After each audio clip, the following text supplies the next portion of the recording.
Doctor ഐസക്കിന്റെ പ്രതികരണത്തിലേക്ക്. സാമ്പത്തിക പ്രതിസന്ധിയെ നേരിടുന്നതിന് ഈ ബഡ്ജറ്റ് അപര്യാപ്തമാണ്. ഇന്നത്തെ സ്ഥിതിവിശേഷം സാമ്പത്തിക തകർച്ച ഏതാണ്ട് 2008 പോലെയാണ്. ഇവരെല്ലാവരും 7.1 വെച്ചാണ് ആണയിടുന്നത്. 7.1% വളർച്ചയെന്ന് പറഞ്ഞാൽ CSO നടത്തിയിട്ടുള്ളത് 2016-17 മുഴുവൻ വർഷത്തിനല്ല, നവംബർ വരെ, ഒക്ടോബർ മാസം വരെയുള്ള കാലയളവിനാണ്. അതിനുശേഷം ഞാൻ ഇന്നലെ എക്കണോമിക് റിവ്യൂവിനെ വിലയിരുത്തിക്കൊണ്ട് പറഞ്ഞതുപോലെ മൂലധന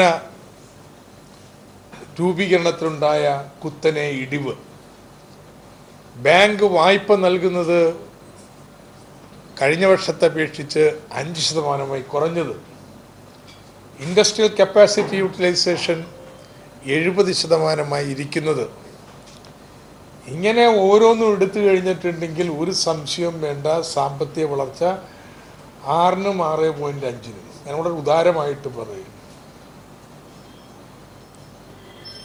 അടുത്ത വർഷം 6.5 വരെ വേണമെങ്കിൽ താഴാമെന്ന് സമ്മതിച്ചിട്ടുണ്ട് എക്കണോമിക് റിവ്യൂ. ഇങ്ങനൊരു സാഹചര്യത്തിൽ എന്താ ഒരു സർക്കാരിൻ്റെ ബഡ്ജറ്റ് ചെയ്യേണ്ടത്?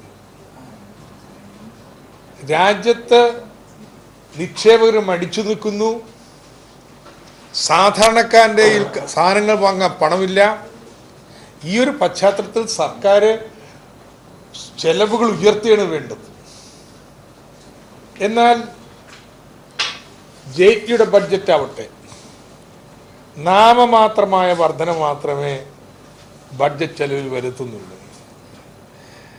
മൊത്തം സർക്കാരിൻ്റെ ചെലവ് 6.5% മാത്രമാണ് വർധനം. ഇപ്പൊ കഴിഞ്ഞ വർഷം, നടപ്പ് വർഷത്തിൽ 20.1 ലക്ഷം കോടി രൂപയാണ് പുതുക്കിയ കണക്കുപ്രകാരം ചെലവ്. എന്നുവെച്ചാൽ ബഡ്ജറ്റിൽ പറഞ്ഞത് കഴിഞ്ഞിട്ട് വർഷാവസാനത്തിൽ സർക്കാരിൻ്റെ മതിപ്പ് കണക്ക് 20.1 ലക്ഷം കോടി രൂപയാണ്. എത്രയാ ഈ വർഷത്തെ 2017-18 ചെലവ്? 21.5 ലക്ഷം കോടി രൂപ. വെറും 6.5% മാത്രമാണ് വർധനവ്. ജയിലിൽ വലിയ അവകാശവാദം നടത്തി കണ്ടു, മൂലധന ചെലവ് 24% കൂടി എന്നുള്ളത്. എന്നാൽ യഥാർത്ഥത്തിൽ പുതുക്കി കണക്കെടുത്തിട്ടുണ്ടെങ്കിൽ ഈ മൂലധന ചെലവ് പോലും ഉണ്ടായിട്ടുള്ളത് വർധന ഏതാണ്ട് 7% വർധന ഉണ്ടായിട്ടുള്ളത്, 24%. അപ്പോൾ പല കണക്കുകളും യഥാർത്ഥത്തിൽ ബഡ്ജറ്റ് എസ്റ്റിമേറ്റിനോട് താരതമ്യപ്പെടുത്തിക്കൊണ്ടുള്ളൊരു കളിയാണ്. ഈ കഴിഞ്ഞ വർഷം ഇപ്പം 2016-17 2 കണക്കുകളുണ്ട്. ഒന്ന് ബഡ്ജറ്റ് അവതരിപ്പിച്ചപ്പോൾ പറഞ്ഞു, 2 പുതുക്കിയ കണക്ക്. എന്ന് വെച്ചാൽ ഇപ്പോൾ ഇനി 2 മാസം കൂടിയല്ലേ ഉള്ളൂ, ഇന്നത്തെ നില വെച്ചിട്ട് എത്രയായിരിക്കും ഈ വർഷത്തെ ചെലവ്, അതിനാണ് റിവൈസ്ഡ് എസ്റ്റിമേറ്റ് എന്ന് പറയുന്നത്. ജെയ്റ്റ്ലി വർധന മുഴുവനും പ്രഖ്യാപിക്കുന്നത് കഴിഞ്ഞ വർഷം തുടക്കത്തിൽ പറഞ്ഞ കണക്ക്, ഈ വർഷത്തെ തുടക്കത്തിൽ പറഞ്ഞ ബഡ്ജറ്റ് എസ്റ്റിമേറ്റ് വെച്ചാണ്. റിവൈസ്ഡ് എസ്റ്റിമേറ്റ് എടുത്തിട്ടുണ്ടെങ്കിൽ ഈ വർധനയൊന്നും നമുക്ക് കാണാൻ കഴിയില്ല. എന്തുകൊണ്ടാണ് ഇത്തരത്തിൽ ചെലവ് വർദ്ധിപ്പിക്കാൻ കഴിയാതെ പോകുന്നത്? 2 മാർഗമുള്ളൂ. ഒന്നുകിൽ വരുമാനം വർദ്ധിപ്പിക്കണം. വരുമാനം അങ്ങനെയുള്ള വർധനയില്ല, മൊത്തം വരുമാനം കൂടുന്നേ കണക്കാക്കിയിട്ടുള്ളൂ. റെസീറ്റ്സ്, നികുതി വരുമാനം 12.6. അപ്പോൾ പിന്നെ ഒറ്റ മാർഗമുള്ളൂ, വായ്പ എടുക്കാം. പക്ഷേ ധനമന്ത്രി 3.2 അപ്പുറത്തേക്ക് കൊണ്ടുപോയില്ലെന്നുള്ള ശാഠ്യമാണ്. യഥാർത്ഥത്തിൽ വിലക്കയറ്റം കുറഞ്ഞു എന്ന് അദ്ദേഹം പറയുന്ന പോലെ തന്നെ ശരിയാണ്. അതുകൊണ്ട് ഇപ്പോൾ കമ്മി കൂടിക്കഴിഞ്ഞാൽ വില കൂടും, കുത്തിനെ ഉയരും എന്നുള്ള പേടിക്കേണ്ട കാര്യമില്ലല്ലോ. നമുക്കാണെങ്കിൽ അദ്ദേഹം അവകാശപ്പെടുന്ന പോലെ വിദേശ നാണയ ശേഖരം വലിയ തോതിൽ ഉയർന്നിട്ടുണ്ട്. ഈ ഒരു പശ്ചാത്തലത്തിൽ എന്താ തടസ്സം ഈ സമ്പദ്ഘടനയ്ക്ക് ഉത്തേജിപ്പിക്കുന്ന രീതിയിൽ ചെലവ് വർദ്ധിപ്പിക്കുന്നത്? എന്തിനു വേണ്ടിയിട്ടാണ് ഈ 3.2 തന്നെ പിടിച്ചു നിൽക്കുന്നത്? ഇതിൻ്റെ പ്രത്യാഘാതം എന്താ? ഇതിൻ്റെ പ്രത്യാഘാതം സാമൂഹ്യക്ഷേമ ചെലവുകൾ ഞെരിക്കപ്പെടുകയാണെന്നുള്ളത്. 48,000 കോടി രൂപ സർവകാല റെക്കോർഡാണ് തൊഴിലുറപ്പിന് വേണ്ടി വെച്ചെന്ന് പറഞ്ഞു. സത്യം പറഞ്ഞാൽ ഈ വർഷത്തെ യഥാർത്ഥത്തിൽ തൊഴിലുറപ്പിന് ചെലവാക്കുന്നതിനേക്കാൾ 500 കോടിയേ കൂടുതലുള്ളൂ. കണക്ക് നോക്കിക്കോളൂ.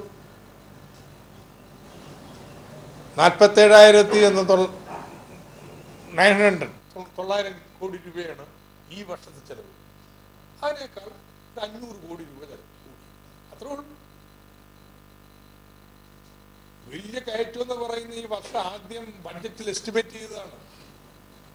ഈ വകയിരുത്തിയിരിക്കുന്ന തുക എത്ര ദിവസം പണി കൊടുക്കാൻ കഴിയും? അങ്ങനെ നോക്കുമ്പോഴാണ് ജെയ്ക്കിയുടെ പൊള്ളത്തരം മനസ്സിലാവുക. 45 ദിവസത്തെ പണി രജിസ്റ്റർ ചെയ്തവർക്ക് കൊടുക്കാനുള്ള പണമേ ഉള്ളൂ. എന്നിട്ട് അദ്ദേഹത്തിന്റെ അവകാശവാദം 100 ദിവസത്തെ പണി കൊടുക്കും എന്നുള്ളതാണ്. തൊഴിലുറപ്പിനുള്ള അടങ്കല് ഈ വർഷം ചെലവാക്കുന്നതിനേക്കാൾ വർദ്ധിപ്പിക്കാൻ തയ്യാറല്ല. അദ്ദേഹം തന്നെ സംബന്ധിച്ചാണല്ലോ ഇൻഫോർമൽ സെക്ടറിൽ നാട്ടിൻപുറത്താണ് ഇതിന്റെ പ്രത്യാഘാതങ്ങൾ വന്നിട്ടുള്ളതെന്ന്. അവിടെയാണല്ലോ തൊഴിൽ നഷ്ടപ്പെട്ടിരിക്കുന്നത്. അവർക്ക് തൊഴിൽ നൽകുന്നതിന് വേണ്ടിയിട്ട് എന്തെങ്കിലും ഒരു നടപടി സ്വീകരിക്കാനായിട്ട് തയ്യാറുണ്ട്. അതുകൊണ്ട് ഈ തൊഴിലുറപ്പിൽ പോലും വർധന ഈ കാലഘട്ടത്തിൽ വരുത്താൻ തയ്യാറാവാത്ത ഒരു ബഡ്ജറ്റാണ് വെച്ചിട്ടുള്ളത്. ഇതുപോലെയാണ് എല്ലാ ഗ്രാമീണ വികസന PMGSY 19,000 കോടി രൂപയാണ്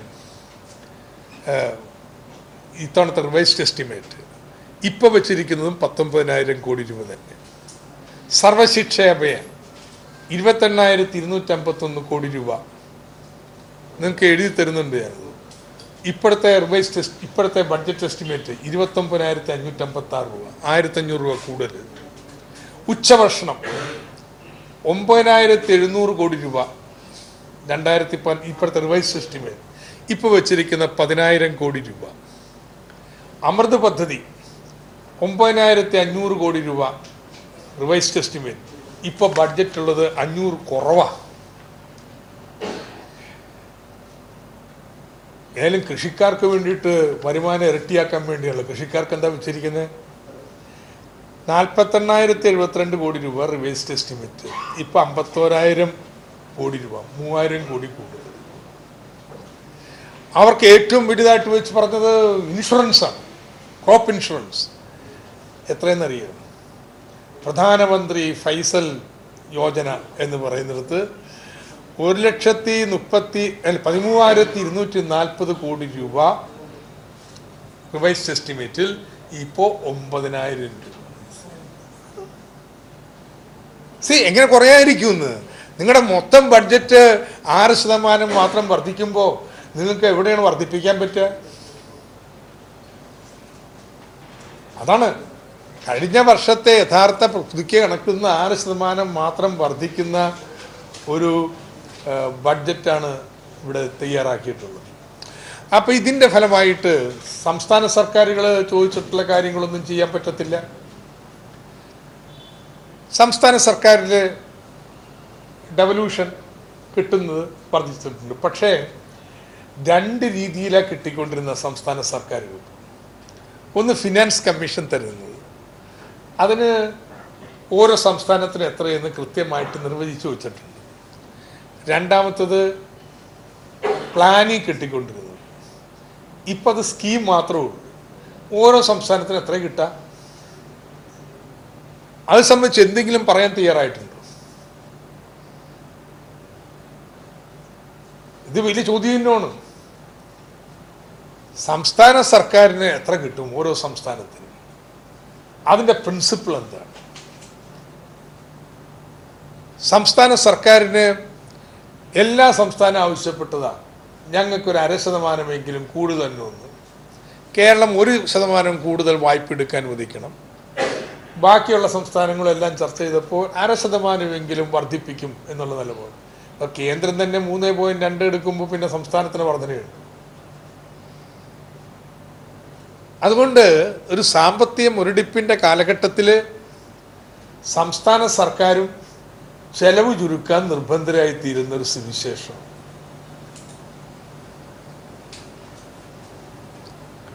ഇതിൽ തന്നെ കണക്കുകൾ ലഭ്യമായിട്ടില്ല. ഒരുപക്ഷെ പിന്നെ ഡീറ്റെയിൽ കണക്കുകൾ വന്നേക്കാം. എക്സൈസും ബാക്കി എല്ലാ നികുതി വരുമാനവും കൂടിയെന്നായിരുന്നല്ലോ ജെയ്റ്റ്ലി അവകാശപ്പെട്ടിരുന്നത്. ഇപ്പോൾ വന്നപ്പോൾ പേഴ്സണൽ ഇൻകം ടാക്സിൻ്റെ വർധനയുടെ കണക്ക് മാത്രമല്ലേ പറയുന്നുള്ളൂ. 34% വർദ്ധിച്ചു എന്നുള്ളത്. അത് എന്തുകൊണ്ടാണ്? ഈ അമിനിസ്റ്റി സ്കീമുകൾ വന്നപ്പോൾ അടച്ച പണം അവർ കൊണ്ട് വെളിപ്പെടുത്തിയ പണത്തിൻ്റെ 50% ഇൻകം ടാക്സിൻ്റെ പിഴയായിട്ട് കിട്ടുന്നുണ്ട്. അതുകൊണ്ടാണ് വർദ്ധിച്ചിരിക്കുന്നത്. കേന്ദ്ര ധനമന്ത്രി തന്നെ കുറച്ചാൾ മുമ്പ് പറഞ്ഞുകൊണ്ടിരുന്നത് നികുതി വരുമാനം എല്ലാം കൂടിയിരിക്കുന്നത്. എത്ര കൂടി എക്സൈസ്? അപ്പോൾ ഈ ബഡ്ജറ്റ് അടിസ്ഥാനപരമായിട്ട് ഇന്ന് രാഷ്ട്രം നേരിടുന്ന രൂക്ഷമായിട്ടുള്ള മുരടിപ്പിനെ നേരിടുന്നതിന് അപര്യാപ്തമാണ്. യഥാർത്ഥത്തിൽ സോഷ്യൽ സെക്ടർ സ്പെൻഡിങ് വിലക്കയറ്റം കൂടി കണക്കിലെടുക്കുകയാണെങ്കിൽ വർദ്ധിക്കുകയല്ല, കുറയുകയാണ് ചെയ്തിട്ടുള്ളത്. കേരളം പോലുള്ള സംസ്ഥാനങ്ങൾക്ക് ഏറ്റവും നിരാശയുള്ളൂ. എയിംസ് ഇല്ല എന്നുള്ളത് മാത്രമേ കണ്ടിട്ടുള്ളൂ. പക്ഷേ കേരളത്തിന് ഏറ്റവും വലിയ ഡിമാൻഡ് നമ്മുടെ നാണ്യവിളകൾക്ക് ഒരു ഇൻഷുറൻസ് സ്കീം കിട്ടണമെന്നല്ലേ. അങ്ങനെ ഒരു ഇൻഷുറൻസ് സ്കീം ഇല്ലെന്ന് മാത്രമല്ല, വിള ഇൻഷുറൻസിനുള്ള പണം തന്നെ വെട്ടിക്കുറച്ചിരിക്കുക. കേരളത്തിൻ്റെതായിട്ടുള്ള ഒരു സവിശേഷമായിട്ടുള്ള ആവശ്യങ്ങളും അംഗീകരിക്കുന്നതിന് തയ്യാറായിട്ട്. അതുകൊണ്ട് ഈ ബഡ്ജറ്റ് അത്യധികം നിരാശജനകവും പ്രതിഷേധാർഹവും. Yes,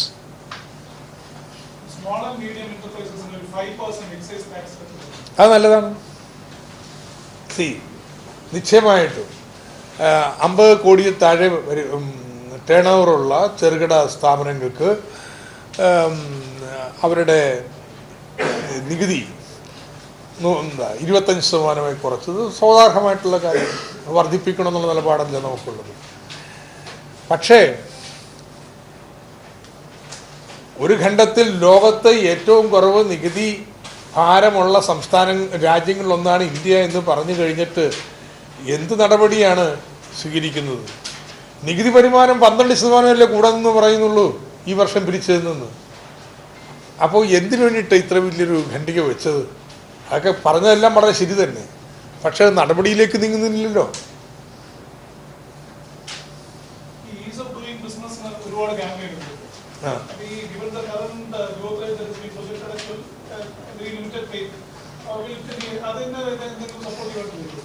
is of doing business വെച്ചിട്ടുണ്ടെങ്കിൽ വന്നു കഴിഞ്ഞാൽ എത്ര പെട്ടെന്ന് നമുക്ക് ബിസിനസ് സ്ഥാപനം ആരംഭിക്കാൻ പറ്റും. ഒരുപാട് ലൈസൻസുകളും കാര്യങ്ങളും ഒക്കെ വേണം. ഇന്ത്യയിൽ പല സംസ്ഥാനങ്ങളും വളരെ കൂടുതലാണ്. അതാണ് ഇതിനെക്കുറിച്ച് പറയുന്നത്. അതിൽ വായ്പ കിട്ടാനുള്ള താമസങ്ങൾ, കാര്യങ്ങൾ അത് മെച്ചപ്പെടുത്തേണ്ടതാണ്. അതിനൊന്നും നമുക്ക് തർക്കമില്ല.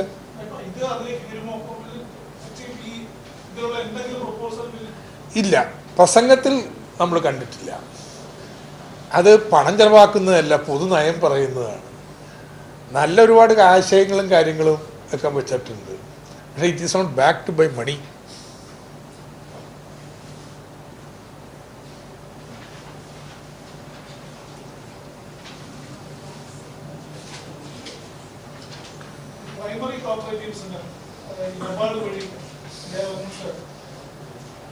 പ്രൈമറി കോപ്പറേറ്റീവ്സിനെ മുഴുവൻ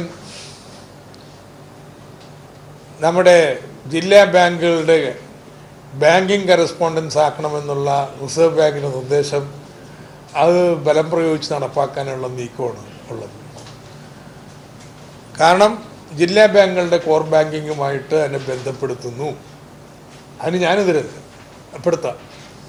പക്ഷേ ഇതുവഴി ജില്ലാ ബാങ്കുകളിൽ തന്നെ അതിൻ്റെ മിറർ അക്കൗണ്ടുകൾ ഉണ്ടാക്കി എല്ലാവരുടെ അക്കൗണ്ട് അവിടത്തേക്കാക്കി ഇവരിതിൻ്റെ കളക്ഷൻ ഏജൻറ്റ് മാത്രം മാറ്റുന്ന ഒരു രീതി, അത് കേരളത്തിന് അനുയോജ്യമല്ല. കേരളത്തിലെ പാക്സ് എത്രയോ പ്രവർത്തനങ്ങളിൽ സ്വതന്ത്രമായി ഏർപ്പെടുന്നതാണ്. അപ്പോൾ അത് സംബന്ധിച്ച് വ്യക്തതയില്ലെന്ന് മാത്രമല്ല പാക്സിന് മേലുള്ള ഇന്നത്തെ നിയന്ത്രണം അത് ഇല്ലാതാക്കുമെന്ന് പറയാൻ തയ്യാറില്ലല്ലോ. യഥാർത്ഥത്തിൽ മിറർ അക്കൗണ്ടുകൾ ഉണ്ടാക്കിയിട്ട് ഈ ബാങ്കിങ് കറസ്പോണ്ടൻസ് ആയിട്ട് ഡെഫാക്റ്റോ മാറ്റുന്നതിനുള്ള നിർബന്ധിക്കാൻ വേണ്ടിയിട്ട് 24,000 രൂപ വെച്ചാൽ ബാങ്കിന് എടുക്കാൻ പറ്റുള്ളൂ എന്ന് പറയുന്നു. നിങ്ങൾക്ക് നിങ്ങളുടെ ഡെപ്പോസിറ്റർക്ക് ജില്ലാ ബാങ്കിൽ മിറർ അക്കൗണ്ട് ഇല്ലെങ്കിൽ നിങ്ങൾക്ക് പണം എടുക്കാൻ പറ്റില്ല. സോ അത് ഫോഴ്സ് ചെയ്തുകൊണ്ടിരിക്കുക. പടൻ അതിനുള്ള നീക്കമാണ് ആ ബഡ്ജറ്റ് പ്രസംഗത്തിലെ പാരഗ്രാഫ്. അതല്ലെങ്കിൽ ധനമന്ത്രിക്ക് എത്രയോ പ്രാവശ്യം ഇത് നിവേദനങ്ങൾ കൊടുത്തിട്ടുള്ളതാണ്. അതൊക്കെ നിങ്ങളുടെ ഈ നടപടികളൊക്കെ സ്വീകരിച്ചോ, പക്ഷെ ഇന്ന് പ്രവർത്തിക്കാൻ അനുവദിക്കുക ഇല്ല. ആ വിട്ടുവീഴ്ചക്ക് തയ്യാറാക്കി.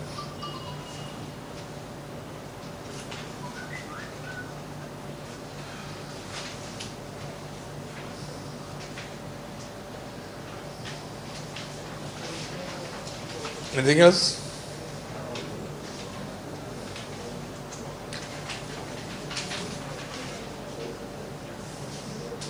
Okay then. Thank you. വാർത്താ സമ്മേളനം നടത്തുകയായിരുന്നു.